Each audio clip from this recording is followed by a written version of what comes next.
nous devons mieux utiliser et conserver nos richesses écosystémiques. Car si la biodiversité est saine, nous vivrons dans un environnement sain.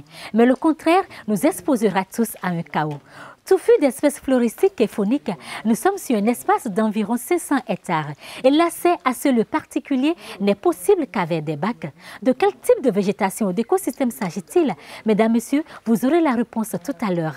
Et dans cette émission, je l'animerai avec ma collègue Florida Sosongbo. Ensemble, nous allons recevoir notre invité, Brice Sessin. Il est professeur en conservation des ressources naturelles à l'UAC. Bonjour Florida. Bonjour Antoinette. Dans la deuxième partie de cette émission, nous irons à la rencontre de la communauté qui bénéficie de beaucoup de ressources naturelles de cette forêt. Merci. Et donc, suivez-nous jusqu'à la fin. Oui, professeur Sessin, j'ai la curiosité de savoir où nous sommes réellement. Nous sommes dans la forêt marécageuse de Lokoli. Bien entendu, cette forêt donne son nom à l'un des 3 villages riverains. Autrement, c'est la rivière Ran qui crée ce type de marécage ici et qui est en contact avec le lac Nokwe. Donc ça crée ce genre de végétation atypique, puisque les espèces doivent vivre 365 jours sur 365 jours, les pieds, les racines dans l'eau. C'est une vraie forêt marécageuse. Une forêt marécageuse, dites-vous? C'est vraiment magnifique. Alors, quel a été le processus de cette formation biologique? C'est une formation qui est liée à l'eau. Donc, c'est forcément lié à l'environnement. Les espèces qui sont ici ne peuvent y vivre que si elles sont capables de s'adapter à ce régime d'immersion. J'allais dire quasi permanente dans l'eau. Donc il faut un système racinaire qui n'asphyxie pas, qui ne s'asphyxie pas pour asphyxier la plante. Il faut aussi supporter l'eau jusqu'à un certain niveau. Et si cela doit dépasser, vous allez voir, les arbres vont réagir un peu comme si on était dans une mangrove. Ici, l'eau est, bien entendu, c'est de l'eau douce, donc on ne sait pas parler de mangrove. Mais vous allez voir que les systèmes d'adaptation, les racines et chasses seront aussi présentes ici. Est-ce que cette forêt est unique au Bénin ou bien nous en disposons d'autres similaires? Disons, le milieu n'est pas unique, mais la structure végétale est unique. Nulle part vous n'aurez de forêt marécageuse avec une telle densité d'arbres et des arbres aussi typiques tels que nous l'avons ici. On recette le raffia Okeri en particulier, on l'a un peu partout. Mais dans une communauté végétale aussi bien structurée, en hauteur, c'est très typique. C'est un très petit échantillon de la très vaste forêt marécageuse qu'on va retrouver en Afrique centrale, cette fois-ci sur des milliers d'hectares. Ici, nous ne parlons que de 500 hectares. Vous êtes un passionné de la nature, je l'ai appris, vous aimez quand même faire sortir vos étudiants pour des sorties pédagogiques, si je me permets de me répéter. Oui. Alors, cette forêt, qu'est-ce qui vous passionne réellement dans cette forêt marécageuse? Oui, donc dans la typologie des formations végétales, en fait, c'est ce que nous voyons et que nous présentons. N'importe quel type de spécialiste va dire, mais ça c'est une forêt. Parce qu'il va caractériser ce qu'il voit du point de vue déjà de la structure, de ce qu'il a devant lui comme végétation. Alors dans cette typologie des différentes formations végétales, nous les caractérisons d'abord par leur fonctionnement, leur structure, mais aussi les types majeurs de conditions de sol qui les déterminent. Donc lorsque on qualifie les forêts, forêts denses, sempervirentes, impénétrables, forêts semi-décidues, forêts claires, forêts denses sèches. Arrivé ici, si on ne met pas le substrat, le support principal qui détermine ce type de physionomie, eh bien, on ne saurait pas très bien de quel type de forêt on parle. D'où l'obligation est faite de parler de forêt marécageuse. C'est-à-dire qu'il y a une présence d'eau permanente quasiment toute l'année durant. Tout comme si j'étais dans des eaux salées, j'allais parler de forêt de mangrove pour montrer que c'est le substrat, cette fois-ci, qui fait la différence et qui crée le type de structure que nous avons en face de nous. Donc c'est simplement des catégorisations de formation végétale. D'accord, donc c'est le sel qui fait la différence, entre les deux. Et ces espèces, on ne peut pas les planter dans la mangrove? Non, impossible. Elles ne vont pas résister? Tout de suite asphyxiées par le sel. D'accord. Puisque nous sommes dans une forêt, quand nous sommes dans une forêt, on parle de la faune et de la flore. Oui. C'est vrai qu'on ne peut pas parcourir toutes les espèces de cette belle forêt qui nous accueille, mais nous avons envie de connaître quelques espèces ici, espèces fauniques, espèces floristiques. Disons, ce qui est plus facile, c'est ce qui est permanent. Donc déjà, vous avez le bambou, qui est normalement... C'est ce type d'arbre qui est bambou? Oui, voilà. C'est une poacée, c'est une graminée si vous voulez, mais qui est fortement lignifiée, c'est-à-dire qui s'est endurcie. Et on peut faire des constructions avec cela. Il y a énormément j'allais dire, d'artisans qui utilisent le bambou pour fabriquer divers objets. Et cela peut constituer aussi un peuplement dense. Vous voyez, c'est de part et d'autre. C'est ça qui bloque un peu les rayons solaires qui nous tombent dessus. Dans le sous-bois, vous pouvez voir quelques Culcasia qui sont là. Vous voyez ces grandes feuilles que vous voyez. Et après, nous aurons les Cyrtosperma sénégalensis aussi, qui vont être les espèces les plus dominantes dans le sous-bois. Nous avons aussi les fougères qui y sont. Et puis nous avons d'autres plantes. On a Hippomea aquatica. Ce qui est là? Voilà, Hippomea aquatica, qui est parfois consommé. Même comment on appelle ça dans nos langues? Document.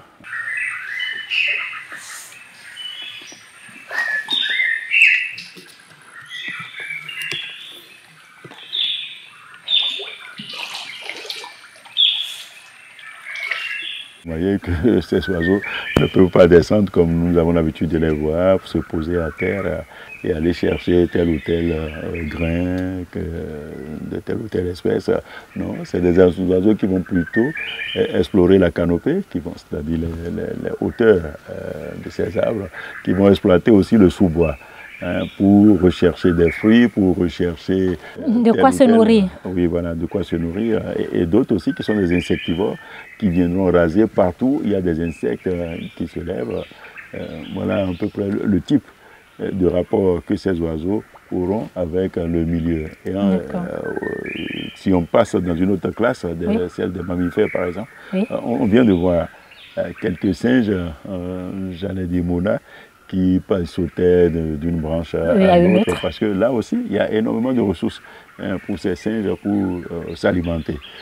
Il y a un qui est beaucoup plus timide, plus discret, le singe à ventre rouge, le fameux singe à ventre rouge, le zinkaka, la sous-espèce pour laquelle nous étions très grandement mobilisés. J'allais dire vers la deuxième moitié des années 90, et ça a permis d'ailleurs de bien conserver l'espèce au niveau des terroirs, étant donné que beaucoup de forêts dans cette zone ont été détruites. Donc l'espèce a réussi à se faufiler et à s'adapter à un environnement totalement anthropisé, où l'homme a laissé une forte trace.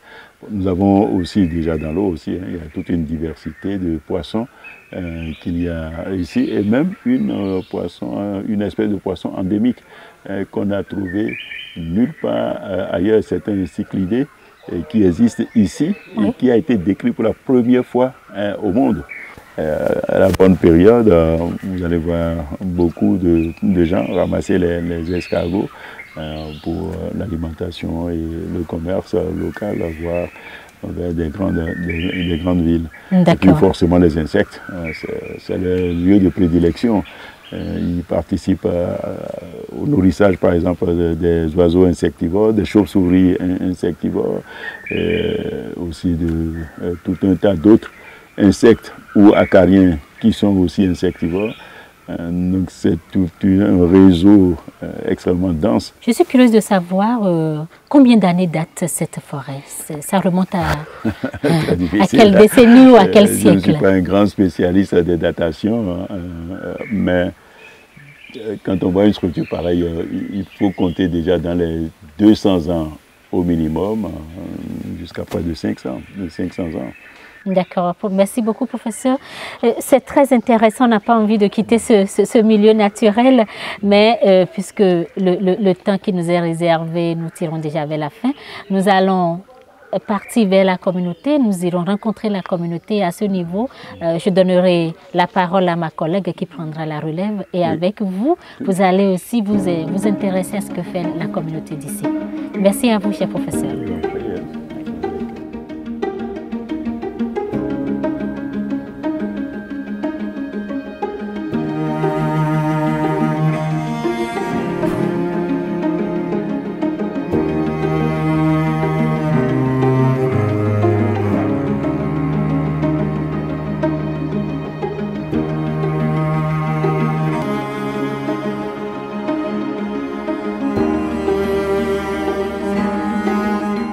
Téléspectateurs, les populations de Lokoli, de Démé et de Koussoupa bénéficient de nombreuses ressources naturelles qui proviennent de cette forêt marécageuse. Allons donc à la rencontre de cette communauté pour mieux comprendre les relations qu'elle entretient avec cette forêt.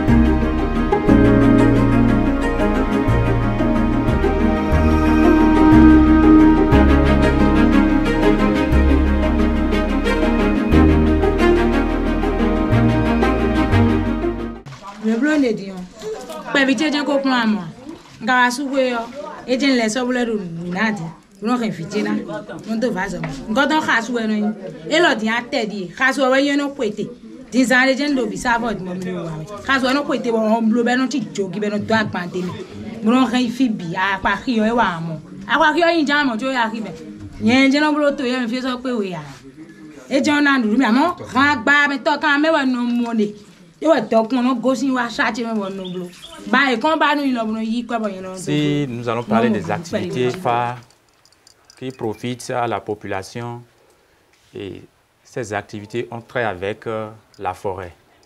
Donc, c'est des activités que vous voyez déjà. Donc, il y a des femmes qui prennent les brindilles de raffia pour pouvoir fabriquer ces cordes-là. Donc, ce que vous voyez ici, elles prennent ceci pour faire la corde. Okay. Donc, vous voyez, oui. Donc, elles fabriquent de la corde et c'est ça que les gens utilisent pour pouvoir faire les fantômes, ce que vous appelez les zangbeto là. Ok. Ok, c'est ça qu'ils prennent. Et ça sert encore de corde. On peut également enlever ce qui est ici. Vous voyez, oui. Ça là, va servir à faire de balai. En dehors de ça, ils se servent toujours de ces palmiers aquatiques là pour fabriquer les pièges. Okay. Donc, ça c'est pour les pêcheurs. Ils utilisent ça pour fabriquer ces pièges là pour pouvoir capturer les poissons. Les poissons. Donc voilà les activités que les gens mènent dans la zone et c'est des activités qui rapportent beaucoup à la population. Donc si je comprends bien, toutes les activités que pratique cette communauté ont trait forcément à la forêt. À la forêt. Si nous laissons l'agriculture, la majorité des autres activités ont trait à la forêt. Il y a l'extraction de vin de palme. Ça, c'est une activité de départ même. C'est ça que nos aïeux font. Et les jeunes continuent de faire jusqu'à présent. Tiens,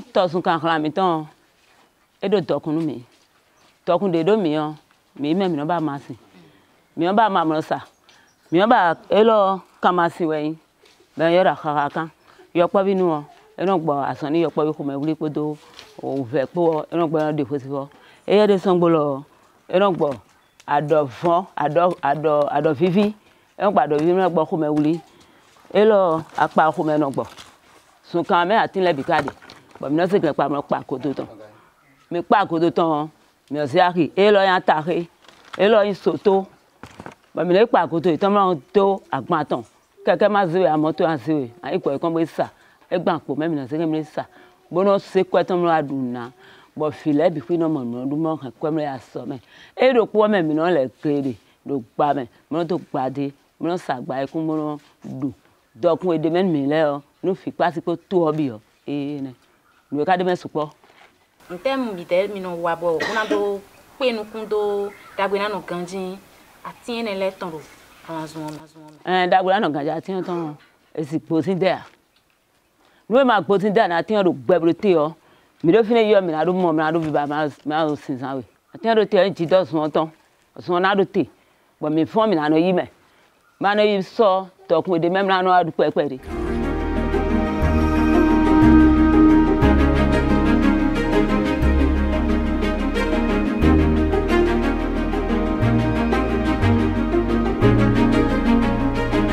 Manuel on te sangwe tono le wono aho.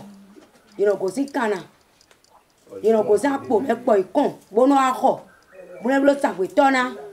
Yino blo kare tana. Aso eno ane.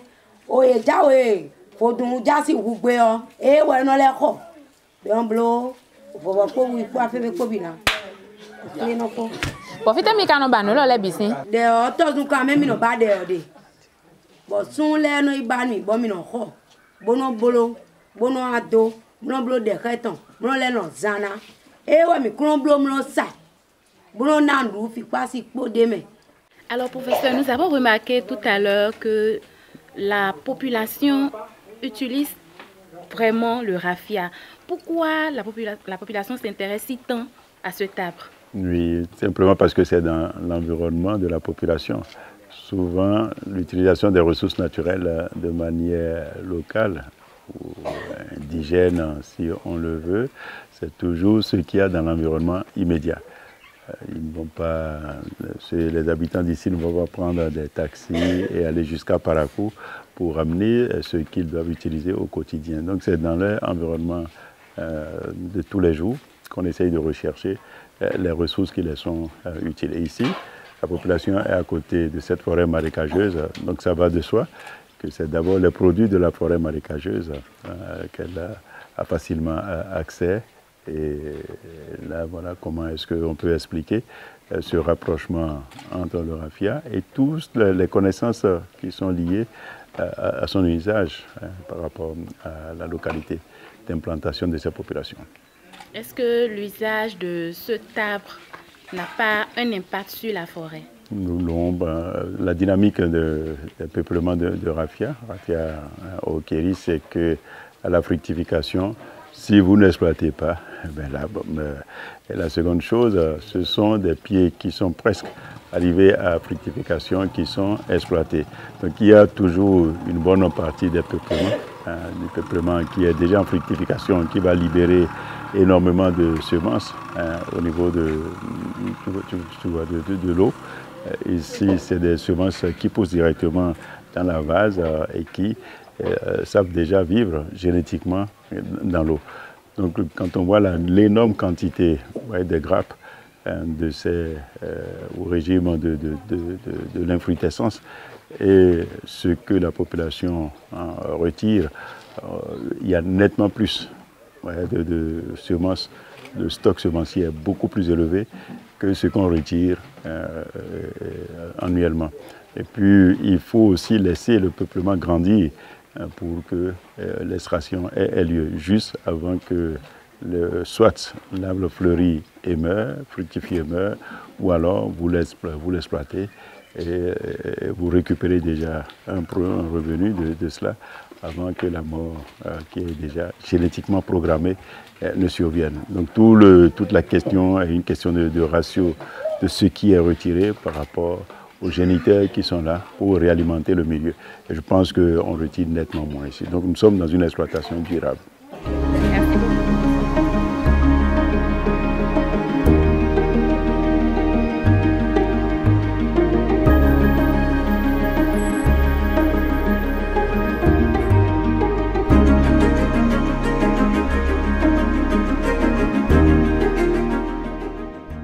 nécessaire d'intensifier l'investissement dans les forêts si nous voulons que celles-ci réalisent pleinement leur potentiel en matière de protection et développement durable, en matière de séquestration du CO2, n'est-ce pas, Florida Sosombo? Bien sûr, il revient donc à tous les acteurs d'en prendre conscience et d'agir pour une meilleure réglementation de la biodiversité. Nous avons le plaisir de vivre cette aventure avec notre invité, le professeur Brice Sessin. Il est professeur à l'université d'Abomey-Calavi en conservation des ressources naturelles. Cher professeur, merci de nous avoir permis de vivre ce bonheur avec vous dans cette belle forêt marécageuse qui nous a accueillis depuis la matinée. Merci à vous et ce serait intéressant de continuer les recherches, d'intensifier les recherches pour permettre quand même aux politiques d'investir désormais dans cette belle forêt marécageuse où vivent vraiment les communautés de cette localité. Très bien, monsieur, c'est très bien dit. C'est dit avec une voix de gens passionnés. Et ça nous rassure, étant donné que toutes les recherches que nous menons ici, c'est vrai, c'est pour permettre à des futurs conservateurs de la nature de posséder la matière, de connaître de quoi on parle lorsqu'on parle d'exploitation de ressources naturelles et aussi de présenter d'abord la biologie de conservation de ces espèces, ce qui permet plus tard, quand ils seront nommés à des postes donnés de conservateurs, ils puissent avoir des approches, pas forcément répéter les mêmes forêts à Malanville, à Karimama, ou à Banikwara, ou à Dassa, ou à Savalou. Non, c'est simplement pour avoir l'approche. Mais il faut aussi toucher de près la matière. C'est quoi les relations entre population et ses ressources naturelles? Jusqu'où est-ce que l'exploitation peut être en équilibre avec même la dynamique de reconstitution de la ressource naturelle? Quelles sont les pressions éventuellement? C'est toujours le marché qui est le driver.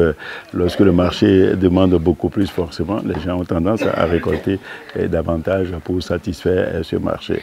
Donc le rôle du conservateur, c'est d'arriver à trouver cet équilibre parfait entre l'extraction et le retour à la reconstitution Merci beaucoup, cher professeur. Comme le dit le thème de cette année, le thème pour célébrer la Journée mondiale de la biodiversité, bâtir un avenir commun à toutes les formes de vie. Florida Sosombo, c'est un plaisir d'animer cette émission avec vous. Le plaisir est partagé. Alors nous disons merci à tous nos téléspectateurs de DBTV et retrouvez-nous bientôt pour d'autres épisodes. Bye bye. Ciao, ciao.